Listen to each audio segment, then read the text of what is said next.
कि सर एक inverter AC लूं या फिर एक नॉन इन्वर्टर एसी लूं। दूसरा सवाल,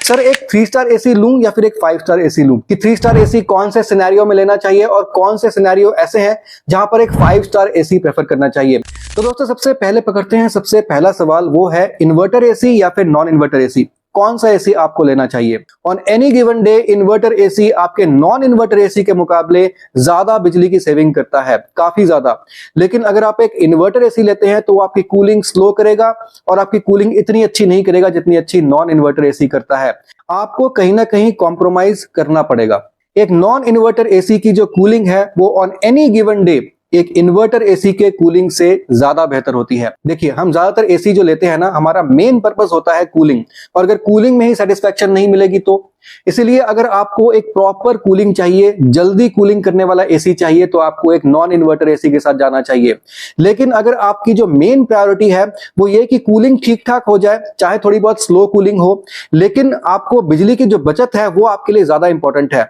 तो आपको एक इन्वर्टर एसी के साथ जाना चाहिए। इसका रीजन ये है कि जब एक इन्वर्टर एसी को आप ऑन करते हैं तो वो एसी धीरे धीरे अपनी स्पीड को बढ़ाता है और आपके रूम को धीरे धीरे वो कूलिंग करता है। उसका कंप्रेसर इमीडिएटली मैक्सिमम स्पीड पे नहीं चलता है, तो इसलिए एक जो इन्वर्टर एसी है आपके रूम को जल्दी से कूलिंग नहीं कर पाता है, क्योंकि वो मैक्सिमम स्पीड पे पहुंचने के लिए टाइम बहुत ज्यादा ले लेता है।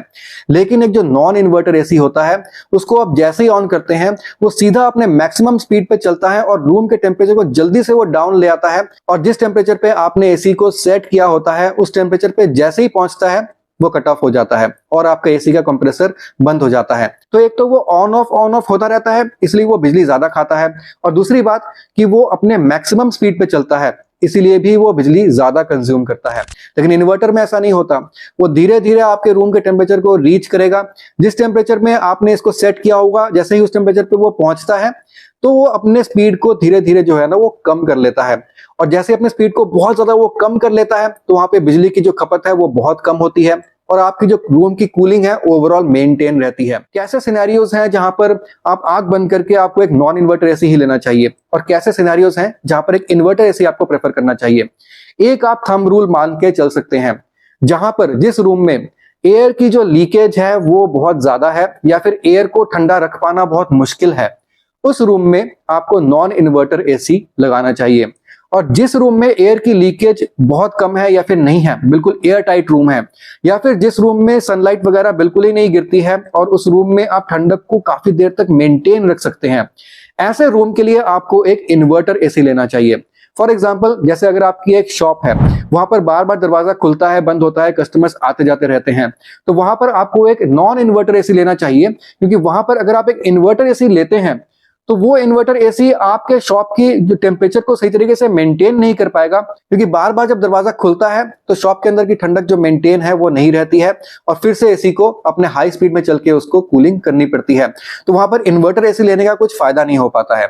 लेकिन वहां पर नॉन इन्वर्टर एसी बेहतर काम कर जाता है। अब अगर ऐसा कोई भी आपका रूम है जहां पर एयर जो है सही तरीके से सील्ड नहीं है, आपकी एयर जो है वो बाहर जा रही है, तो वहां पर भी आप एक नॉन इन्वर्टर एसी लगवाइए और वहां पर इन्वर्टर एसी सही तरीके से नहीं कारगर रहेगा। ऐसे अगर आपका ऐसा एक रूम है जहां पर सनलाइट जो है आपके रूफ पे कंटिन्यू गिर रही है, वहां पर आपको एक नॉन इन्वर्टर एसी लेना चाहिए, क्योंकि वहां पर अगर आप इन्वर्टर एसी लेते हैं तो आपके रूम को वो सही तरीके से वो ठंडा नहीं रख पाएगा, क्योंकि because of the hot roof आपके रूम की जो हवा है वो कंटिन्यू ठंडी नहीं रह पाएगी, तो वहां पर नॉन इन्वर्टर एसी ज्यादा इफेक्टिव रहता है। लेकिन अगर आपका ऐसा कोई रूम है जहां पर आपका एयर जो है बिल्कुल सील्ड है, अंदर की हवा बाहर नहीं जाती है, सूरज की रोशनी कंटिन्यू नहीं पड़ती है, या फिर दरवाजा बार बार खुलता बंद होता है, ऐसा नहीं होता है, वहां पर आप एक इन्वर्टर एसी लगाइए, वो ज्यादा फायदेमंद होगा, बिजली की बचत भी होगी और आपका रूम सही तरीके से ठंडा भी रहेगा। इन्वर्टर एसी में आपका जो है एक पीसीबी लगा होता है, जो कि इन्वर्टर एसी का एक बहुत ही इंपॉर्टेंट कंपोनेंट होता है।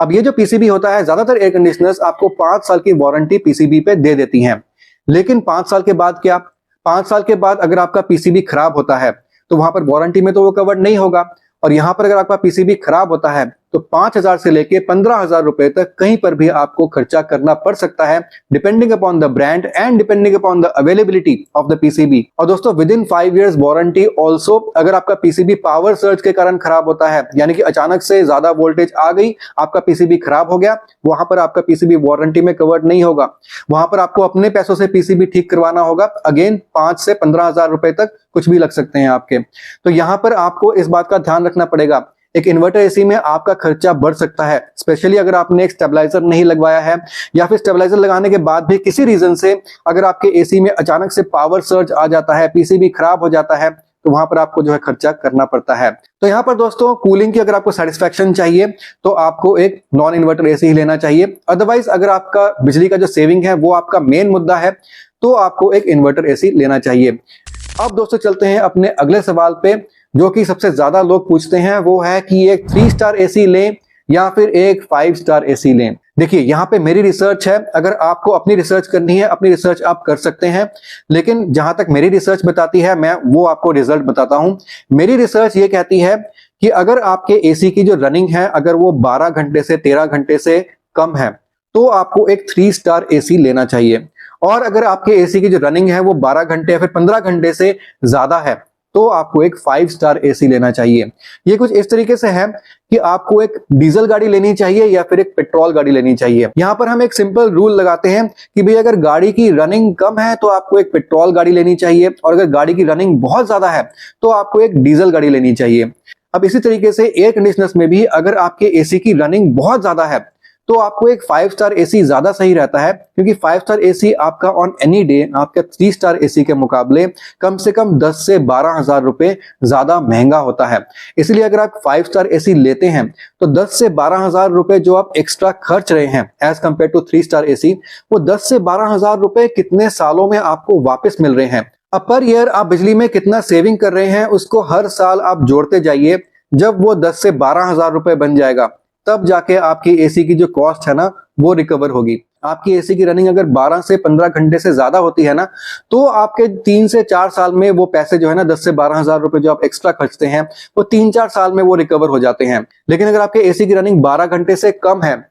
तो वो जो पैसे आप 10 से 12,000 रुपए एक्स्ट्रा खर्चते हैं वो आपके 7-8 साल में जाकर रिकवर होते हैं। तो 7-8 साल में तो हम वैसे भी एसी जो है जनरली चेंज ही कर लेते हैं, एसी में प्रॉब्लम्स काफी आने लग जाती हैं। लेकिन अगर आपके एसी की रनिंग जो है वो कम है तो आपका 5 स्टार एसी इतनी बिजली की सेविंग नहीं कर पाएगा कि आपके 3 स्टार एसी के मुकाबले उसका जो एक्स्ट्रा प्राइसिंग है उसको जस्टिफाई कर पाए। तो यहां पर इस बात को आपको ध्यान रखना है, एसी की बहुत ज्यादा रनिंग होगी तो 5 स्टार एसी, कम रनिंग होगी तो 3 स्टार एसी। मेरे ख्याल से आज की वीडियो में मैंने जितना सिंपल हो सके उतने सिंपल तरीके से अपने हिसाब से समझाने की कोशिश की है कि आपको एक इन्वर्टर एसी लेना चाहिए या नॉन इन्वर्टर, 5 स्टार या 3 स्टार। आई होप आपको समझ आ चुका होगा। नहीं आया है तो मैं एक और वीडियो में फिर से कोशिश करूंगा। तो दोस्तों आज के लिए इस चैनल पे बस इतना ही। इस वीडियो के रिगार्डिंग आपको कोई भी सजेशंस वगैरह हैं तो comment box is always open, you can give your suggestions there. और मैं आपसे मिलता हूं अगली वीडियो में, तब तक के लिए सुदीप साइनिंग ऑफ।